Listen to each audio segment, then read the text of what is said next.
Bueno, hoy os voy a comentar un versículo muy corto, o sea que la charla va a ser muy corta.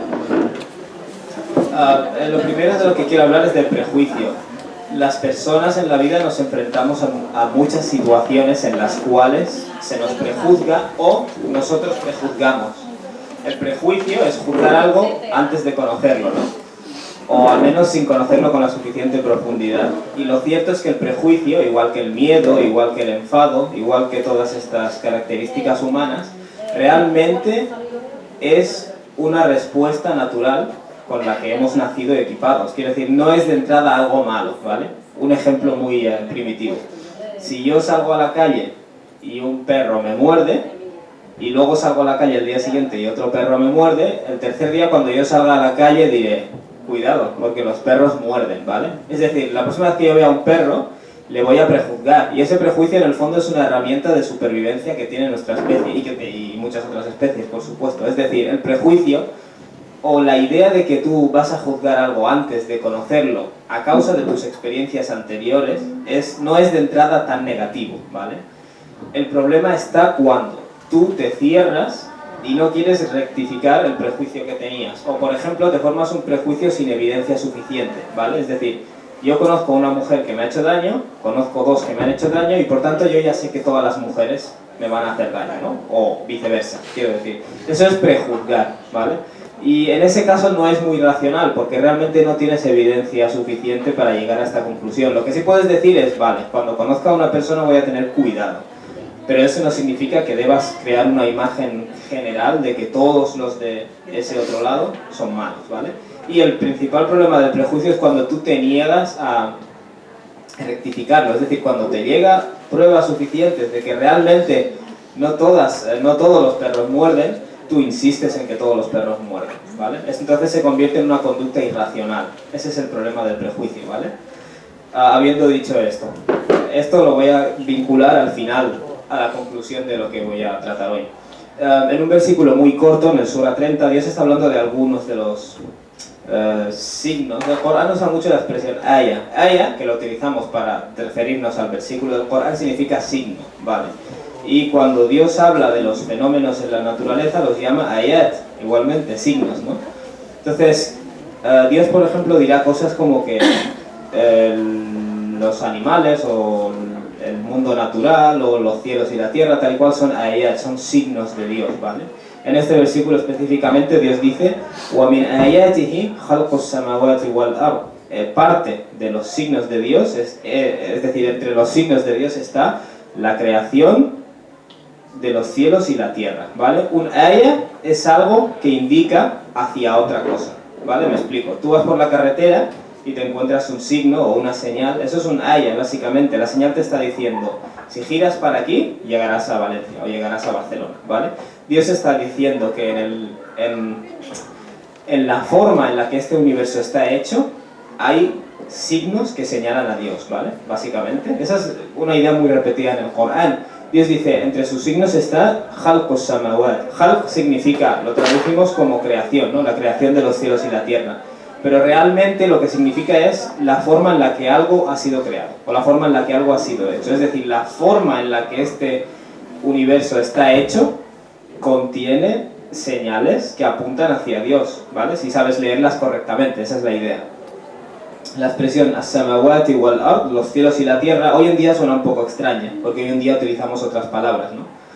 Cuando hablamos del universo o del cosmos, pero realmente, lingüísticamente, sama significa aquello que está por encima, ¿vale? Samawati wal-ard significa todas las cosas que están por encima y la tierra, ¿vale?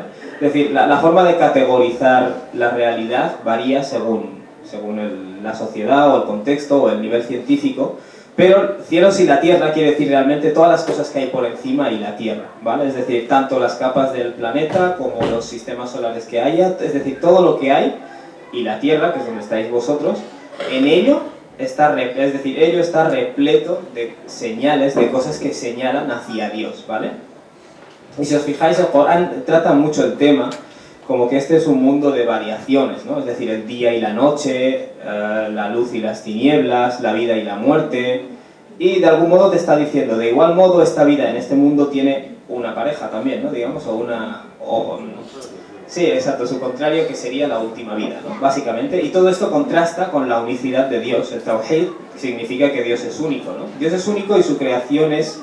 Es decir, la creación de Dios expresa pluralidad. Siempre que veas pluralidad en algo significa que no es el creador, sino que es la creación. Básicamente esa es la imagen que el Corán constantemente te está metiendo en la cabeza, ¿no? Te está ayudando a ver. Entonces, ¿qué ocurre? El cosmos, o el mundo natural, lo que nos da a entender este versículo y muchísimos otros versículos es que no vale que tú vivas en este mundo y ya está. Tienes que vivir en este mundo y recapacitar acerca del mundo natural, ¿no? Básicamente tienes que recapacitar con frecuencia. Y hablando del prejuicio, en este caso vamos a hablar de cómo esa recapacitación influye en nuestra visión de las demás personas, o los demás colectivos, o las demás razas, o la gente de otras religiones, ¿no? Luego Dios añade que entre sus signos también está ikhtilafu alsinatikum wa alwanikum, la diferencia o las variaciones en vuestros lenguajes y en vuestros colores, ¿vale? En cuanto al lenguaje, Dios dice en términos generales, khalaqa al-insan 'allamahu al-bayan, ¿vale? Dios ha creado al ser humano y le ha dotado o le ha enseñado la capacidad de hablar, ¿no? O de hablar de forma coherente, ¿no? Básicamente el discurso articulado lo llaman. Esa capacidad es común para toda la humanidad, ¿vale? Es decir, el ser humano, siempre y cuando seas miembro de esta especie, tienes la capacidad de hablar, básicamente, a menos que tengas un problema o una enfermedad específica, ¿no? No hay consenso científico sobre cuál es el origen de esta capacidad, ¿vale? Si lo intentas reconstruir científicamente. Desde el punto de vista del Islam, nos satisface, digamos, o estamos satisfechos con saber que es una capacidad que Dios nos ha dado. ¿Cómo, cuándo exactamente? Quizás no sabemos los detalles, ¿no? Pero en cuanto a las lenguas, que es de lo que Dios está hablando aquí, claro, hay que reconocer que existen variantes. La gente que habla diferentes idiomas utiliza diferentes palabras, lógicamente, tiene diferentes acentos. A veces parece que la gente que habla un idioma no puede imitar los sonidos de otro idioma, pese a que tenemos la misma capacidad. Y de igual modo la gramática cambia radicalmente, ¿no? Ese es uno de los grandes problemas cuando estudias otro idioma, que si haces traducciones literales el resultado es muy absurdo. Algunas traducciones del Corán son un ejemplo. Entonces, ¿qué ocurre? Que aunque existan variaciones, hay patrones comunes, es decir, que son comunes a todos los lenguajes, y que eso refleja de algún modo que el origen de esa pluralidad de lenguas es una capacidad común, ¿vale? Lo que pasa es que de acuerdo al contexto en el cual hemos nacido o hemos desarrollado el habla, aprenderemos a hablar de una forma u otra, ¿no? Pero la capacidad de hablar es exactamente la misma. Entonces, ¿qué ocurre? Dios está hablando aquí de la variación entre lenguas y luego habla de la variación de nuestros colores, ¿vale? Y claro, la idea es que todos provenimos de un mismo ser humano, y ese mismo ser humano asumimos que tenía un color y una forma de hablar, no tenía varios colores y hablaba varios idiomas, ¿no? Entonces, ¿qué ocurre? ¿Cómo hemos desarrollado estos colores, ¿no? La idea es que tú tienes que entender que estos colores o estos lenguajes son un producto natural, ¿vale? Cuando empiezas a entenderlo de forma correcta, se te va quitando la mejor dicho, se te va quitando este defecto de ir viendo a los demás, a sus lenguas o a sus colores como algo inferior, ¿vale? Y de hecho es un reflejo de que te falta cultura cuando ves las cosas de esa forma. Sobre los colores. Bueno, el hecho de que unas personas tengan el color más oscuro, técnicamente, al menos parece que esa es la teoría que más gana, es que la pigmentación es una especie de... exacto, es como una crema solar natural, ¿vale? Lo que hace es, en diferentes puntos del mundo, el grado de rayos ultravioleta es muy diferente, ¿vale? Y existen países en los cuales es necesario que las personas estén más protegidas, ¿vale? Entonces las personas con el color más oscuro sobrevivirán mejor en ese ambiente, y las que tengan el color más claro, ese factor genético, pues esas personas no van a, lo que se llama selección natural, no van a prosperar de la misma forma, ¿no? Digamos, no van a sobrevivir de la misma forma, quizás esa es la forma de decirlo. Si vinculamos esto con la idea de que vivimos en un mundo de variaciones, en un mundo de pluralidad, en el que las cosas son diferentes, y esa diferencia es una señal precisamente, o es un signo que apunta hacia el Dios único, entonces empiezas a entender las cosas de otra forma, ¿vale? Empiezas a entender que las demás personas tienen diferentes colores por razones naturales, y esas razones naturales son un reflejo del acto creativo de Dios. Las demás personas tienen diferentes lenguas exactamente por la misma razón, ¿vale? Esa idea, y es sorprendente que los seres humanos tenemos la capacidad de entender esto, pero a la vez seguimos siendo como somos. Muchas personas vemos, por ejemplo, la comida de otros países o de otras comunidades como deficiente. Nuestra gastronomía es superior. Tu gastronomía es un producto de que en el Mediterráneo hay una serie de peces, una serie de animales, y entonces hemos desarrollado esa gastronomía con lo que teníamos a mano. Tú no puedes señalar a la gente de otro país y decir, es que ahí no comen esto y no comen lo otro, ahí comen lo que tienen, lo que esa parte de la naturaleza les ha dado, ¿vale? Es así de sencillo. Y el color es exactamente igual. Cuando lees, bueno, a quien le interese, cuando lees, por ejemplo, discursos de personas, porque hay personas racistas o fascistas que han triunfado mucho, especialmente en el siglo XX, hay ideologías fascistas. El caso del nazismo es quizás el más claro, ¿no? Cómo tanta gente pudo ser convencida por un discurso tan estúpido, realmente, porque es un discurso muy estúpido. Ese discurso lo que hace es coger a personas de otro colectivo y demonizarlos, básicamente deshumanizarlos, intentar convencerte de que esas personas valen menos, ¿vale? Y la idea en el Islam es que si tú te crees ese discurso es porque de entrada no tienes mucho cerebro, o mejor dicho, no estás usando mucho tu cerebro, ¿vale? Tú nunca puedes decir, todo este colectivo es malo, por razones A, B, C. Quizás esas razones te pueden llevar a concluir que hay algunas personas malas, ¿vale? Eso es lo que hablamos del prejuicio. Pero cuando yo te consigo convencer de que toda esa gente son malos, entonces ya te puedo dominar como quiera, ¿vale? El primer paso para que la gente odie, y da igual si odias a Occidente, o si odias a los musulmanes, o si odias a los judíos, o si odias... es exactamente lo mismo. El primer paso para que tú cometas atrocidades contra otras personas, como en el caso de estas ideologías, es el convencimiento de que todo ese colectivo es inferior, ¿vale? Y ese convencimiento, y sorprendentemente hay alguna que otra ideología supuestamente islámica que también deshumaniza, ¿no? En este caso, por ejemplo, a los occidentales. Esa ideología, cualquier ideología en la que tú deshumanizas a otro, es, por definición, completamente antiislámica. De hecho, es antirracional. Quiero decir, no, tú no puedes ser racional y a la vez deshumanizar a todo un colectivo, ¿vale? Dios está diciendo, estas diferencias que tenéis las personas son precisamente un reflejo de que Dios está ahí, o de que Dios existe. O, por ejemplo, un ejemplo muy tonto. Si tú formas parte de una familia musulmana, de algunas familias musulmanas, y vas a tener un hijo, y se te ocurre decir, voy a ponerle a mi hijo de nombre Juan, ya te puedes preparar, ¿vale? ¿Por qué? Porque realmente no tenemos esa idea de que Juan, español, y Yahya en árabe es lo mismo. Realmente mucha gente no piensa que es lo mismo. Tenemos prejuicios. Y ese es quiero decir, la comunidad o las personas tienen que examinarse a sí mismos. Yo tengo que mirarme al espejo y decir, oye, a lo mejor yo tengo algún prejuicio. Mucha gente, si le dices, ¿eres racista?, te dice, no, yo no soy racista. Claro, si tú no reconoces que tienes un problema, ¿cómo lo vas a cambiar? Yo no puedo cambiarlo. Y quizás en este caso es más grave porque como musulmanes, nosotros deberíamos de algún modo ser ejemplo de todo esto, ¿no? Uno de los comentarios del Corán que leí decía algo muy interesante. Daba a entender que, claro, Dios separa las cosas en el Corán por versículos, ¿vale? Por ayat. Y cuando pone todo junto en un versículo es porque tiene algún tipo de vínculo, ¿no? Por ejemplo, en este versículo, Dios ha dicho, entre los signos de Dios están la creación o la forma en la que están creados los cielos y la tierra, y luego la variación en vuestras lenguas y vuestros colores. Podría haberlo dividido y haber puesto en un versículo los cielos y la tierra y en otro versículo la variación es decir, las variaciones culturales, ¿no? Pero lo ha puesto todo junto. ¿Por qué? Porque está vinculado, está ligado. Estas son cosas interesantes que aprendes cuando lees comentarios del Corán basados en la retórica, ¿no? O en la lengua. Son detalles que se te pierden realmente.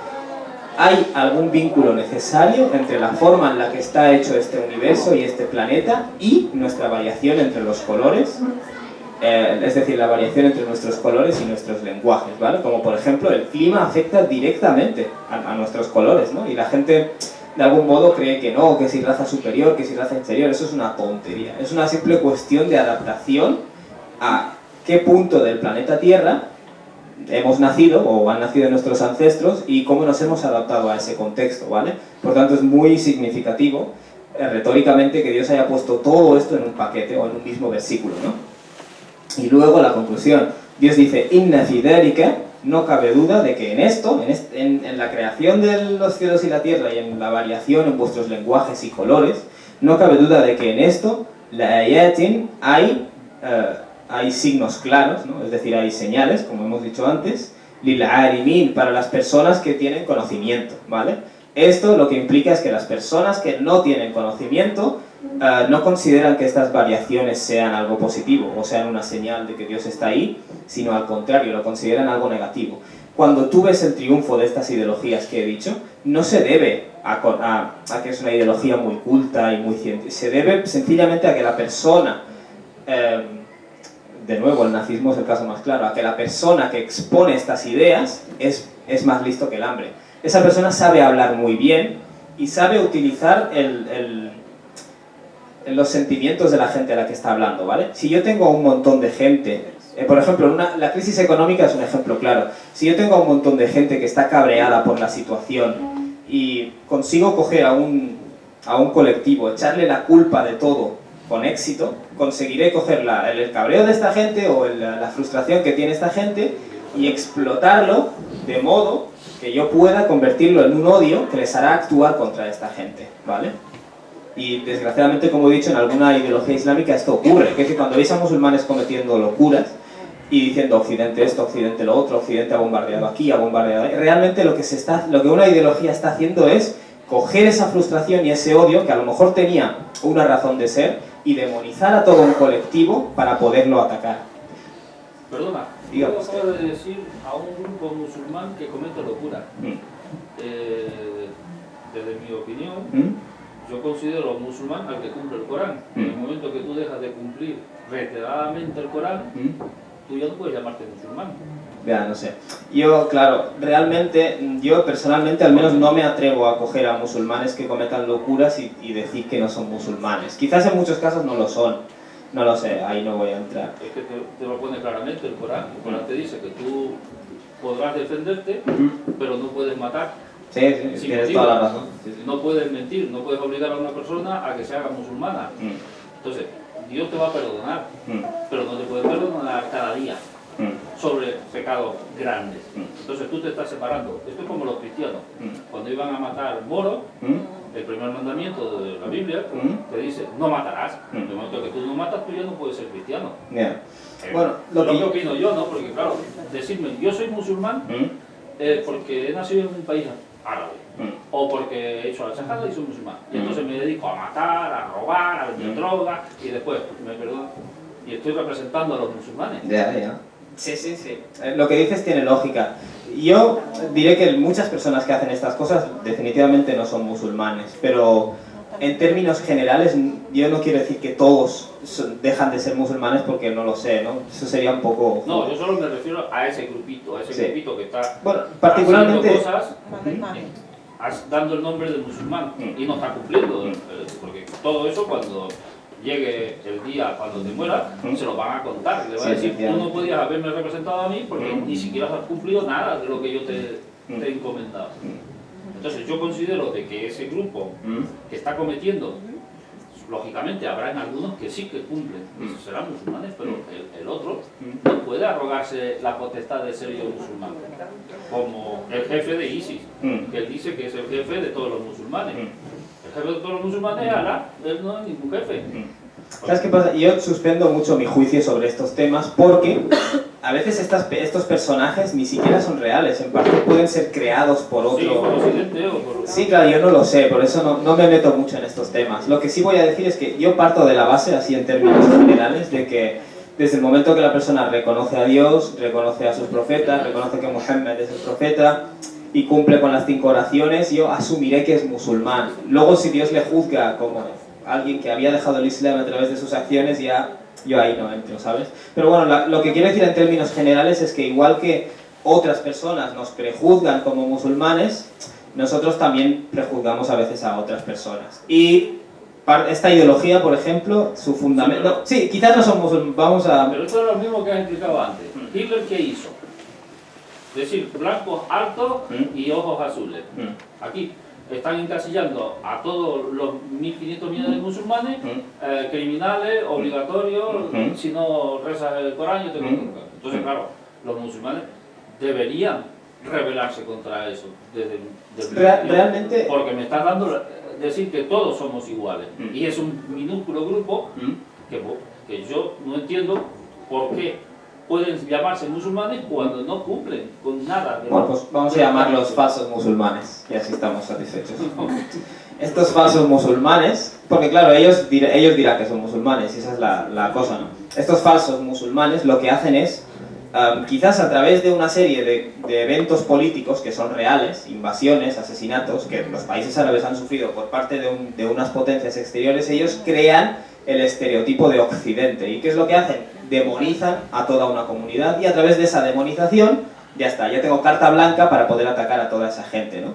Pero esto es exactamente, si te fijas, lo mismo que hacen muchas personas de extrema derecha. Mira, los musulmanes hacen esto, esto y esto, por tanto todos los musulmanes, quiero decir, en el fondo, el facha y el fundamentalista islámico o el falso musulmán son exactamente igual, es decir, es demonizar al otro colectivo, ¿vale? Sí, y esa es básicamente la lección que yo quería sacar de aquí. Pero eso nosotros lo sabemos que Estados Unidos ha ido a matar a esos países, pero no han sido todos los americanos. Por supuesto. Ha sido el ejército americano. Los franceses han ido a matar, son unos asesinos igual, pero han ido el ejército francés. Estas son cosas que ellos se vuelvan contra el presidente de Estados Unidos, contra el ejército americano. Ahora, si matas a personas que no te han hecho absolutamente nada, es ahí donde para mí pierde la estructura. Ese es precisamente el error de crear estereotipos sobre otras comunidades. Es exactamente de lo que estoy hablando, ¿no? Incluso a un nivel mucho más primitivo, coger a otras razas, otros idiomas, otras gastronomías, otras culturas, otras religiones que no conoces en profundidad y convertir a toda esa comunidad en demonios. El fenómeno es exactamente el mismo, lo que pasa es que a veces toma dimensiones religiosas, a veces políticas, a veces raciales, pero el concepto es exactamente el mismo que estoy diciendo.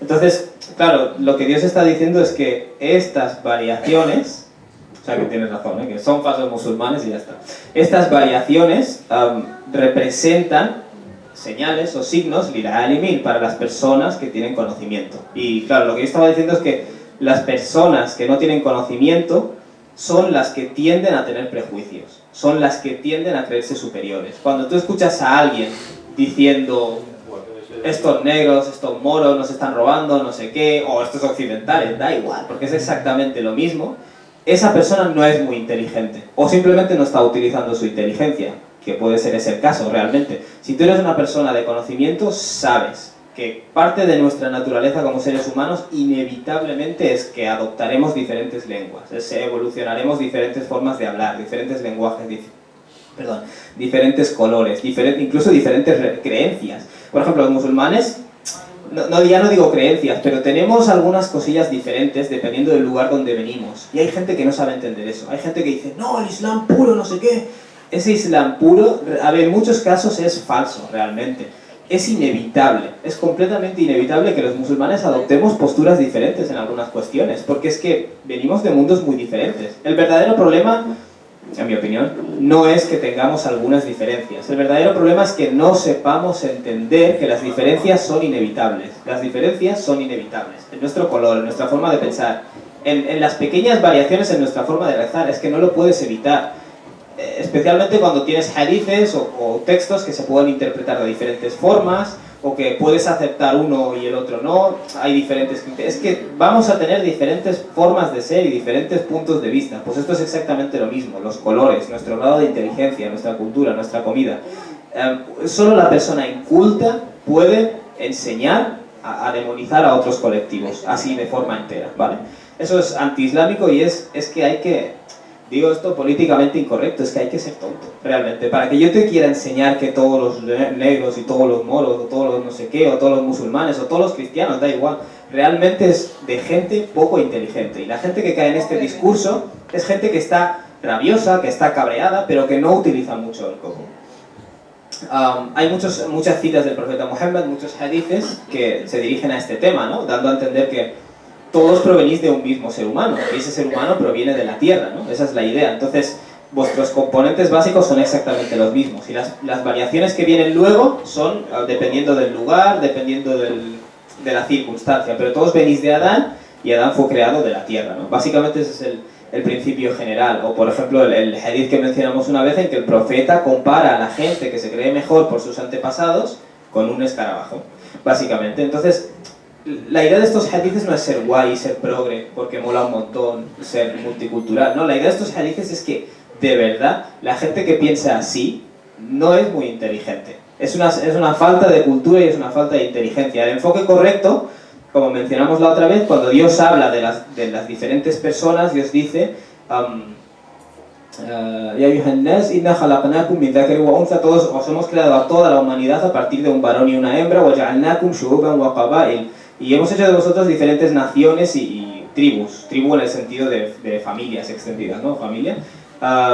Y luego Dios ha dicho lita'arafu, con la finalidad de que os conozcáis mutuamente, ¿no?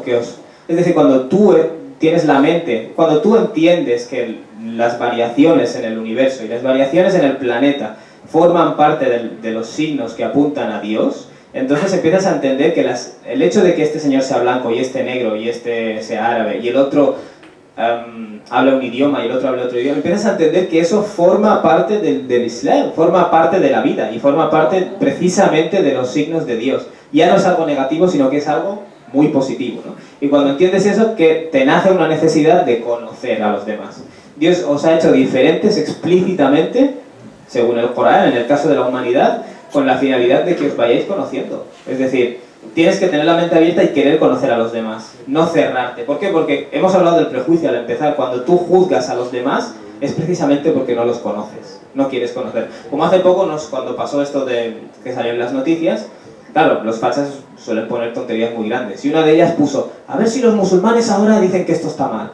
Yo que soy musulmán, y yo he puesto en mi Facebook que está mal. Y todos los musulmanes que conozco opinan que está mal. Pero ¿qué pasa? Que si tú no vas a ellos y les conoces a ellos, obviamente les vas a prejuzgar, porque no les conoces. Es que es así de sencillo. El prejuicio procede de la gente que no quiere conocer, porque tú ya te has cerrado en que ya conoces. Ese es el problema del prejuicio, ¿no?